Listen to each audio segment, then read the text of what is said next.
जय माता जी students, welcome to our YouTube channel Dhyan commerce, the key of success. जय माता जी डियर स्टूडेंट्स। बच्चों, आज लीनियर प्रोग्रामिंग में हम बहुत ही इंपॉर्टेंट एग्जांपल देखने वाले हैं जिसमें हम सिंप्लेक्स मेथड यूज करेंगे और इसके लिए बच्चों हमें सिंप्लेक्स एल्गोरिदम यूज करना पड़ेगा। अगर आपके पास एमकॉम सेमेस्टर 2 की गुजरात यूनिवर्सिटी यानी कि अगर सुधीर पब्लिकेशन की बुक है तो सिंप्लेक्स एल्गोरिदम पेज नंबर 3940 पे दिया गया है, जिसे हम यहाँ पे प्रैक्टिकली अप्लाई करेंगे। थियरी में हम उतना वक्त अभी नहीं देने वाले क्योंकि एग्जाम नजदीक आने वाली है बच्चों। तो स्टेप वाइज मैं समझाने वाला हूं क्या करना चाहिए। तो बच्चों, सबसे पहले तो क्वेश्चन में जब भी आपको कंस्ट्रेंट्स दिए जाते हैं less than equal to type के, तो हम उस वक्त क्या करते हैं, तो हम वहां पे ऐड करेंगे स्लैक वेरिएबल्स। यानी लेस देन इक्वल टू है तो S1 एंड S2 को ऐड किया जाएगा। We will put slack variables to left hand side to convert the constraint into the form of equations. यानी यहाँ पे हम कह सकते हैं कि we add slack variables S1 and S2 to convert constraints into equation form.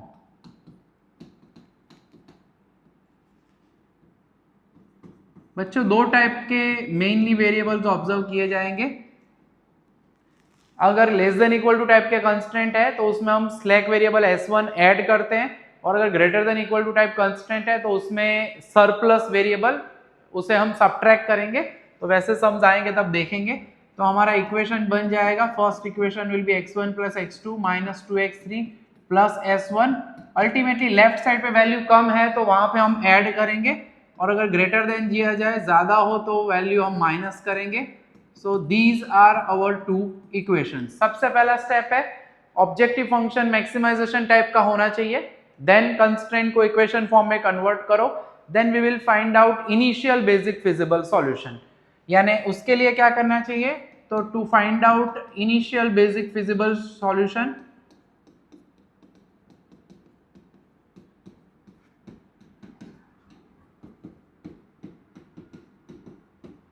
Simply हमें करना चाहिए जो भी मेन वेरिएबल्स है, जैसे कि यहाँ पे x1 x2 x3, तो x1 x2 x3 की जगह पे 0 रख दो। और 0 रखने के बाद होगा क्या, अगर हमारे ये इक्वेशंस की बात करते हैं तो 0 0 0 होगा। तो we will have our S1 first slack variable as 10, S1 is equal to 10, and S2 second variable जो है S2 की वैल्यू हमें मिलेगी 20। तो बच्चों, ये हमारा पहला कदम कह सकते हैं इस सम की तरफ। जब भी कंस्टेंट दिए जाते हैं उसे कन्वर्ट करो इक्वेशन फॉर्म्स में, तो फॉर्मेट कुछ इस तरह से रेडी होगा बच्चों। आप ऑब्जर्व कर सकते हैं, स्लैक वेरिएबल्स रख देना है इक्वेशन में कन्वर्ट करने के लिए, देन जो दो वैल्यूज हमें मिल जाएगी इसे हम कहते हैं initial basic feasible solution. Then इसके ऊपर से हम एक टेबल कन्वर्ट करने वाले हैं बच्चों। टेबल कन्वर्ट करने के लिए करना क्या है, तो टेबल का एक कॉमन फॉर्मेट याद रखना है बच्चों। इसका आप स्क्रीनशॉट ले लेना अगर आपको समझना है इसी सम के रिस्पेक्ट में। वेरिएबल्स में x1 x2 x3 sometimes 3 variable 2 variable हो सकते हैं, उस हिसाब से हम वेरिएबल एंड स्लैक वेरिएबल्स को ऐड कर सकते हैं। मेन याद रखना है, when we use simplex method, when we have more than 2 variables, दो से ज्यादा वेरिएबल्स हो तभी हम मेथड यूज कर सकते हैं सिंप्लेक्स मेथड। दो या दो से कम है तो सिंप्लेक्स या फिर ग्राफिकल मेथड दोनों ही यूज हो सकती है। ठीक है, अब करना क्या है, तो बच्चों सीजे यानी हमारा ऑब्जेक्टिव फंक्शन है, उसमें जो हमारे वेरिएबल्स है x1 x2 x3 s1 s2। अब यहाँ पे होता क्या है बच्चों, जब भी हम यहाँ पे ये काम करते हैं कन्वर्जन का, उसके बाद हमारा ऑब्जेक्टिव फंक्शन लिखना है तो उसे हम ऐसे लिख सकते हैं, maximise z is equal to 10x1 plus x2 plus 2x3। अब s1 s2 अवेलेबल नहीं थे तो we should write it as 0 into s1 0 into s2। अब ये जो ऑब्जेक्टिव फंक्शन में कोएफिशिएंट्स हैं, यानी 10 है यहाँ पे नहीं है तो 1, देन 2 0 0, उसे हम लिखेंगे एज सीजे। तो सीजे में हम लिखने वाले हैं वही वैल्यू 10, देन 1, देन 2, उसके बाद 0 0। एब्सेंट है हमारे S1 S2 original objective function में तब। अब उसके बाद S1 S2 जो अभी हमने इनिशियल बेसिक फिजिबल सॉल्यूशन ढूंढा बच्चों, उसमें हमारे पास स्लैक वेरिएबल्स रहेंगे हर बार ज्यादातर, और उसके कोएफिशिएंट्स x भी कहा जाता है बेसिस में। इनिशियल सॉल्यूशन के जो 2 या 3 नेचुरली सम्स के हिसाब से आपको जो भी स्लैक वेरिएबल्स मिले उनके कोऑफिशिएंट जो कि जनरली क्या होते हैं 0 रख देना है उससे। तो पहला काम सीजे यानी ऑब्जेक्टिव फंक्शन में जो कोऑफिशिएंट्स है उसे हम सीजे कहने वाले हैं। एक्स बी यानी बेसिस में जो वेरिएबल है वो, सी बी यानी बेसिस में जो वेरिएबल है उनके कोऑफिशिएंट जो कि सेम होंगे ओरिजिनल में जो थे वही। अब यहाँ पे क्या करना है बच्चों टेबल में, तो जो भी इक्वेशंस अभी हमने कन्वर्ट किए यानी कि पहला इक्वेशन है उसमें x1 x2 x3 and s1 के कोऑफिशिएंट 1 1 -2 एंड 1, तो 1 1 -2 एंड 1। s2 नहीं था तो उस वक्त s2 की जगह पे हम रख देंगे 0। देन सेकंड वेरिएबल के अंदर हम सेकंड इक्वेशन में 4 1 1 यहाँ पे हम लिखेंगे 4 1 1, बट एज हम यहाँ पे देख सकते हैं सेकेंड इक्वेशन में s1 नहीं है तो s1 का कोऑफिशिएंट 0 लिखेंगे, s2 है तो वहां पे 1 लिखेंगे। What is bi? तो जो भी हमारा बेसिक सॉल्यूशन था, बेसिक सॉल्यूशन हमने अभी अभी कैलकुलेट किया है, हमारे पास वैल्यू है s1 = 10 s2 = 20, तो bi में वो वैल्यू हम लिखने वाले हैं 10 एंड 20। ठीक है, लास्ट कॉलम को भी बाद में ऑब्जर्व करेंगे, जरा सब में हमें जरूरत पड़ने वाली है रिप्लेसमेंट रेशियो की, फिलहाल अभी उस पर फोकस नहीं कर रहे। ठीक है, तो यहां तक का पार्ट क्लियर हो गया होगा बच्चों। फिर से बता देता हूं, सीजे यानी जो भी ऑब्जेक्टिव फंक्शन में ऊपर वेरिएबल्स दिए जाते हैं उनके coefficient including slack variable, surplus variable जो भी है वो। देन नीचे जो हमने कहा वैसे सीबी एंड एक्सबी जो बेसिस में है, जो बेसिक फिजिबल सॉल्यूशन हमने निकाला उसके coefficients that will be same as zj। Then bi यानी बेसिक सॉल्यूशन जो अभी हमने ढूंढा, s1 की वैल्यू 10 s2 की वैल्यू 20, वो वैल्यू रखनी है। अब उसके बाद समझना क्या है बच्चों, zj क्या है, तो zj यानी cb into aij, ये जो वैल्यूज है अंदर कांस्टेंट उसे a11 a12 a13 ऐसे हम कहते हैं, हर एक को cb के साथ मल्टीप्लाई करना है, अल्टीमेटली cb into aij। वैसे हम कह सकते हैं cb के लिए भी कोऑफिशिएंट यूज कर सकते हैं, बट प्रैक्टिकली अगर कहना है हमें बच्चों तो सीधा कहेंगे तो 0 into 1 0 into 4 इन दोनों का टोटल करना है, दैट विल बी 0। लकीली ये कोऑफिशिएंट 0 है तो आपको यहाँ पे zj हमेशा मिलेगा 0। ठीक है, लास्ट में bi की वैल्यू कैलकुलेट करने की आवश्यकता यहाँ पे नहीं है। ठीक है, बेसिक सॉल्यूशन हम बाद में नेक्स्ट में ऑब्जर्व करने वाले हैं। अब डेल्टा जे डिफाइन किया जाता है बच्चों, सबसे पहला काम है डेल्टा जे ढूंढो। अगर सभी के सभी delta J less than equal to 0 है then we say that the solution is optimal. अगर एक आध पॉजिटिव है तो कोई प्रोसेस करने वाला है जो इसके बाद वाले स्टेप में हम देखेंगे बच्चों। तो cj माइनस zj यानी क्या, तो ऊपर 10 है cj, zj इज 0 तो 10 माइनस 0 उसे हम कहेंगे 10, 1 माइनस 0 उसे हम कहेंगे 1, 2 माइनस 0 यानी 2, 0 माइनस 0 0 माइनस 0। bi वाली कॉलम में अभी कुछ लिखने की आवश्यकता नहीं है। ठीक है, तो ये zj माइनस cj।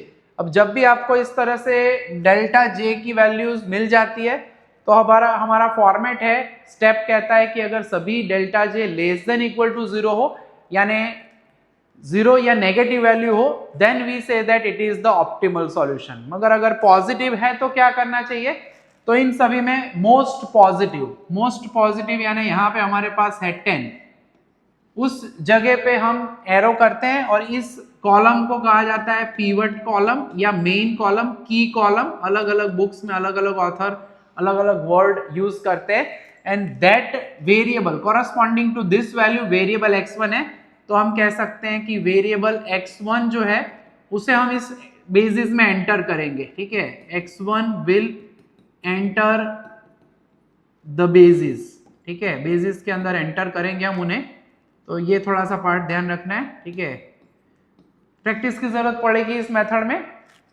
अब ये डिसाइड हो गया, फिर उसके बाद अब हम रिप्लेसमेंट रेशियो के पास जा सकते हैं। bi अपॉन aij जो हमारी पीवट कॉलम है उसमें उस एलिमेंट्स को bi अपॉन aij यानी जो एलिमेंट्स है, कितने एलिमेंट है, तो ये 2 ही एलिमेंट है, तो 10 अपॉन हम करेंगे 1 जिसका आंसर आएगा 10, देन 20 अपॉन करेंगे हम 4 जिसका आंसर हमें मिलेगा 5। तो इन दोनों में यहाँ पे जो किया उसका उल्टा, मोस्ट पॉजिटिव में से हम डिसाइड करेंगे एंटरिंग वेरिएबल यानी our variable x1 will enter into the basis, and अब लिविंग वेरिएबल कोई जाएगा तो कोई आएगा। अब जाएगा कौन, तो उसके लिए उल्टा याद रखना है, यहाँ पे लीस्ट पॉजिटिव। ठीक है, तो x1 के बारे में कहेंगे तो that will be known as our pivot row. और ये दोनों रो एंड कॉलम का जो कॉमन एलिमेंट है बच्चों उस कॉमन एलिमेंट को हम यहाँ पे कहने वाले हैं की एलिमेंट, ठीक है, उसे हम कहेंगे की एलिमेंट। की एलिमेंट यानी that will be considered as 4। तो ये हमारा पहला स्टेप हुआ बच्चों। पहले स्टेप के बाद अब हमें करना क्या है, तो जो हमारी x1 की एंट्री होने वाली है किसकी जगह पे होगी, तो लिविंग वेरिएबल है, variable s2 will leave the basis, variable x1 will enter into the basis, यानी x1 s2 की जगह पे आ जाएगा। अब एक छोटा सा ऑब्जर्व करना है रूल हमें कि जहां पे भी आपका की एलिमेंट है पीवट एलिमेंट कहा जाता है, हियर पीवट एलिमेंट इज 4, इस जगह पे हमें 1 लाना है। यानी जब x1 एंटर होगा तो हम यहाँ पे 1 लाने के लिए x1 के लिए जो कॉलम अभी बाद में लिखेंगे CB यानी x1 का कोएफिशिएंट 10 होगा। तो यहाँ पे छोटा सा एक हिस्सा मैं पहले समझा देता हूँ आपको। तो 4 की जगह पे 1 करना है, यानी we will divide the whole second row by 4, second row को 4 से डिवाइड करेंगे, दैट विल बी 1/4 यानी 0.25, then 1/4 that will be also 0.25, 0 and last में 1/4 यानी अगेन 0.25। इसमें बेसिस की वैल्यू हम लिखेंगे 20/4 दैट विल बी 5। तो कन्वर्ट करना है, जब भी हमारा की एलिमेंट मिल जाए उस जगह पे 1 लाने के लिए आपको करना क्या है, dividing the whole row by that number, ठीक है। तो फॉर्मेट वाइज आगे बढ़ते हैं बच्चों। स्टेप 2 में जाने से पहले स्टेप 1 अगर आपको प्रॉपरली अगर दिखा नहीं हो आगे तो स्क्रीनशॉट लेना है, तो ये स्टेप 1 का स्क्रीनशॉट आप ले सकते हो इजीली। अब नेक्स्ट में आगे बढ़ते बच्चों, जैसे मैंने कहा S2 की जगह पे एंटर होगा x1। अब कोएफिशिएंट्स में S1 का कोएफिशिएंट 0 ऊपर है, x1 का कोएफिशिएंट 10 जो मैं कह चुका हूं अभी, जैसे लास्ट में कहा था। 4 की जगह पे 1 लाना है, तो I will divide it by 4, 4 will be divided by 4, सो हो जाएगा 1। देन नेक्स्ट जो है बच्चों 1 है तो होगा 1/4 दैट इज 0.25, दैट अगेन 1/4 0.25, 0 0 है तो कोई कष्ट होने वाला नहीं है, बट bi की वैल्यू हम जरूर लिखेंगे, दैट वाज 20, तो उसकी जगह पे हम लिखेंगे 20/4, तो वो bi की वैल्यू क्या मिलेगी हमें 5, ठीक है। तो जब आप की एलिमेंट डिसाइड कर लेते हैं, पीवट एलिमेंट डिसाइड कर लेते हैं, वहां पे 1 लाने के बाद अब ऊपर की जो रो है बच्चों उसमें हमें लाना है 0, यानी यहाँ पे पुराने टेबल में क्या था, यानी नया जो ये है रिप्लेसमेंट रो कहा जाता है इसे, ये रो के एलिमेंट रेडी है। अब ऊपर पुरानी रो में हमें इस जगह पे 0 लाना है, अब इस जगह पे 0 लाना है, यानी क्या, तो फॉर रो नंबर 1, ठीक है, फर्स्ट रो के लिए कुछ प्रोसेस करनी होगी, चेक करना है लास्ट में क्या था, यहाँ पे 1 था, ठीक है। यानी सिंपली हम क्या करेंगे, अब यहाँ पे हो चुका है 1, तो 1 में से 0 लाना है, तो we will say that simply we will subtract हमारी जो फर्स्ट रो है उसमें से सीधा सेकंड रो को माइनस करना है, R1 माइनस R2, क्योंकि यहाँ पे अगर आप पुराना टेबल देखते हो बच्चों तो 1 है, तो 1 माइनस 1 क्या होगा 0, यानी पूरे के पूरे जितने भी एलिमेंट्स है पहले एलिमेंट के लिए, ठीक है, x1 के लिए, तो 1 माइनस 1 हो जाएगा 0 सिंपली फॉर x1। उसके बाद मैं लिखना चाहता हूं फॉर x2, x2 में पुराना एलिमेंट क्या था 1, और अब एलिमेंट क्या है 1 माइनस अब है 0.25, सो दैट विल बी 0.75। थोड़ा सा ध्यान रखना है बच्चों, नई जो रो रेडी हुई है हमारी पीवट एलिमेंट के साथ, उस एलिमेंट्स का इस्तेमाल करके एग्जैक्टली पीवट कॉलम के ऊपर वाला एलिमेंट 0 करने के लिए प्रोसेस करनी है। तो पुराना एलिमेंट माइनस अभी जो अपडेट किया वो अब यहाँ पे है -2, ठीक है। तो for S1 sorry for x3 कह सकते हैं, यहाँ पे हम x3 के लिए -2 था, उसमें से हमें माइनस क्या करना है, अब यहाँ पे है 0.25, सो दैट विल बी -2.25, यहाँ पे आएगा -2.25। S1 के लिए 1 था और यहाँ पे है 0, तो 1 माइनस 0 यानी सीधा लिख सकते हैं हम, कोई टेंशन है नहीं। S1 के लिए 1 माइनस 0 यानी वो होगा 1। S2 चेक करना है, S2 में 0 था और यहाँ पे भी 0 है, तो 0 minus 0। And lastly finally BI भी आपको कैलकुलेट करना है, तो आगे जाते हैं। BI में 10 था और ये है अब हमारे पास 5, सो 10 माइनस 5 यानी ये भी क्या होगा 5। तो ये प्रोसीजर करनी पड़ेगी, जो भी आपकी की रो है, की कॉलम है, की एलिमेंट है, की एलिमेंट को 1 करना है, यानी उस रो के एलिमेंट्स को डिवाइड करो, पहले लिख लो नेक्स्ट टेबल में स्टेप 2 में। अब स्टेप 1 में जाके पहले क्या रो थी फर्स्ट रो, उसके ऊपर वाले एलिमेंट, सपोज यहाँ पे 3 होता बच्चों, S1 में, तो हम क्या करते R1 माइनस R2, तो उसे हम नेचुरली 3 टाइम्स करके माइनस करते। ऐसा भी मैं नेक्स्ट सम करवाऊंगा तब आपको ज्यादा आइडिया आएगा। फिर ZJ फाइंड करना है, so this is 0 into 0, 10 into 1, plus करेंगे तो 10, 0 इंटू दिस यानी 0, और प्रोडक्ट करते हैं 10 into 0.25, that will be 2.5, then 0 हो जाएगा, 10 इंटू ये हो जाएगा अगेन 2.5, 0 इंटू 0 ये भी 0 हो जाएगा। इन शॉर्ट CB इंटू जो भी एलिमेंट है कोएफिशिएंट मल्टीप्लाई करके ऐड करना है, ठीक है। सो 0 इंटू 5 0 एंड 10 इंटू 5 यानी 50, that will be our Z। अब करना है CJ माइनस ZJ, तो 10 माइनस 10 0। याद रखना है जो भी वेरिएबल बेसिस के अंदर होता है उसका डेल्टा J हमेशा 0 मिलता है। देन 1 माइनस 2.5 यानी that will B minus 1.5, 2 minus 2.5 minus 0.5, 0 minus 0 0 minus 0। हम यहाँ पे कह सकते हैं कि here all delta J less than equal to 0, therefore we have optimal solution। Steps method में बच्चों दिए हुए हैं, बट सम्स आप करोगे तो ही पता चलेगा।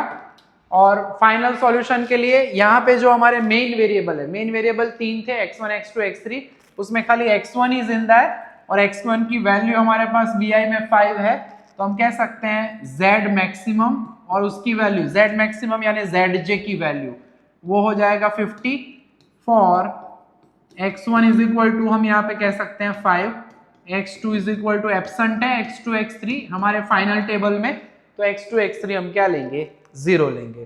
तो बच्चों ये जो मेथड है थोड़ा प्रैक्टिस की जरूरत है, पहला बेसिक सम लिया है, नेक्स्ट सेशन में मैं और सम्स लेके भी आने वाला हूँ, ठीक है।